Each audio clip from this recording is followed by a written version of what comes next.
ഇത് കണ്ടോ, നമ്മുടെ ശ്രീലക്ഷ്മി മോളാണ് ഇപ്രാവശ്യം അയ്യപ്പനായിട്ട് വരുന്നത്. വളരെ മനോഹരമാണ് ശ്രീലക്ഷ്മി മോളുടെ ഈ നൃത്തം. ഒരാളുടെ മോശമെന്നല്ല കേട്ടോ, എല്ലാവരുടെയും നൃത്തങ്ങളും അതിമനോഹരമാണ്. നമ്മുടെ മീനാക്ഷി മോളും സിദ്ധി മോളും ചേർന്നായിട്ടുള്ള ഈ ഗാനം വളരെ നല്ലതാണ്, കൃഷ്ണനും രാധയായിട്ടുള്ളത്. ഇതിന് തൊട്ട് മുന്നേ ഉള്ള നൃത്തത്തിൽ നമ്മുടെ സിദ്ധി മോള് കൃഷ്ണനായിട്ടാണ്. 2 നൃത്തം കഴിയുമ്പോഴത്തേക്കും ആശാട്ടി രാധയാവും. പിന്നെ നേരെ പ്രോഗ്രാം കഴിഞ്ഞിട്ടുള്ള തകൃതി തുടങ്ങുകയായി. വണ്ടിക്കകത്തുള്ള കുട്ടികളുടെ എല്ലാം ഡാൻസും പാട്ടും കൂത്തും ഒക്കെ 2 ബസ്സിലായിട്ട് ഞങ്ങൾ തിരികെ പോകും.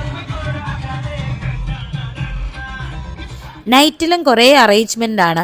ചിലരെ കൃത്യമായ സ്ഥലങ്ങളിൽ ഇറക്കുന്നതും ചിലരെ ബസ് മാറി കയറുന്നതും തുടങ്ങി കുറേയേറെ അറേഞ്ച്മെൻറ്റ് കാണും. ഇതൊരു ഡ്യൂട്ടി കണക്ക് നമ്മുടെ മീനാക്ഷി മോൾ എടുത്ത വീഡിയോസാണ്.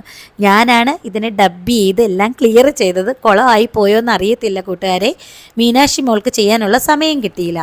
അങ്ങനെ കുട്ടികളും ഒക്കെ ആയിട്ട് ചിരിച്ച് കളിച്ച് രാത്രി ഒരു 11:30 സമയത്ത് പോകുമ്പോൾ ഞങ്ങൾ ഓരോ സ്ഥലങ്ങളിലായിട്ട് മക്കളെ എല്ലാവരെയും നിർത്തി.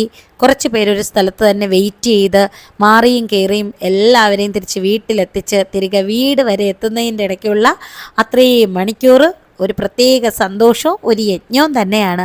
ഉത്തരവാദിത്തത്തോടു കൂടി എല്ലാവരെയും കൃത്യമായിട്ട് അവരവരുടെ വീടുകളുടെ സമീപത്ത് തന്നെ എത്തിക്കേണ്ടത് നമ്മുടെ കർത്തവ്യമല്ലേ. എല്ലാം കഴിഞ്ഞിട്ടാണ് ഞാൻ അവിടുന്ന് നേരെ യാത്ര പോകുന്നത് എൻ്റെ വീട്ടിലേക്ക്. ഒപ്പം അമ്മയും കാണും. ഇവിടെ സ്ഥിരം പ്രോഗ്രാമിൻ്റെ അന്ന് നൈറ്റ് എത്തുന്ന 2-3 മക്കളുണ്ട് കേട്ടോ. അവർക്കായിട്ടുള്ള ബിസ്ക്കറ്റും ഫുഡും മിക്കപ്പോഴും കരുതിയിരിക്കും. ഞങ്ങളുടെ പ്രൊട്ടക്ഷൻ ഗ്യാങ് ആണ് അവരൊക്കെ. എല്ലാം കഴിഞ്ഞ് തിരികെ മീനാക്ഷി മോള് എല്ലാ മക്കളെയും പോലെ വീട്ടിലെത്തി ഡ്രസ് ചേഞ്ചൊക്കെ ചെയ്ത് കുറേശ്ശെ എല്ലാം മാറ്റി മേക്കപ്പൊക്കെ റിമൂവ് ചെയ്ത് ഞങ്ങളുടെ എല്ലാവരുടെയും പ്രോഗ്രാം കഴിയുമ്പോൾ മക്കൾക്ക് എല്ലാവർക്കും കൊടുക്കുന്ന ഫുഡുണ്ട്. അതും കഴിച്ച് ഏകദേശം ഒരു 12:30-1 മണി സമയമൊക്കെ ആകുമ്പോഴാണ് ഒന്ന് ഉറങ്ങുന്നത്. മീനാക്ഷി മോള് ശിവനായിട്ടാണ് ഈ വർഷത്തെ സീസണിൽ കയറുന്നത്. പാശാട്ടി ശിവനിൽ നിന്ന് തിരികെ മീനാക്ഷി മോൾ ആയിക്കൊണ്ടിരിക്കുകയാണ്. ഇതേ സമയത്ത് ബാക്കിയുള്ള 5 പേരും ഓരോ ക്യാരക്ടറുകളിൽ നിന്ന് മാറിക്കൊണ്ടിരിക്കുന്ന സമയമാണ്. ജൂനിയർ മക്കൾക്ക് എല്ലാവർക്കും ക്യാരക്ടർ വേഷമൊക്കെ ഇനിയൊരു 2 വർഷം സമയം കൂടെ കഴിയുമ്പോഴാണ് കൊടുക്കുന്നത്. എല്ലാവർക്കും ഏറ്റവും മെനക്കേടുള്ളൊരു കാര്യമാണ് കേട്ടോ ഈ മേക്കപ്പ് റിമൂവ് ചെയ്യുന്നത്. നല്ല ബുദ്ധിമുട്ടാണ്.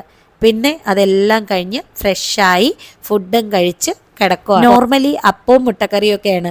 ഇന്ന് ഞാൻ എന്തുകൊണ്ടോ ഇഡ്ഡലി സാമ്പാറുമാണ് ക്ലിയർ ചെയ്തത്.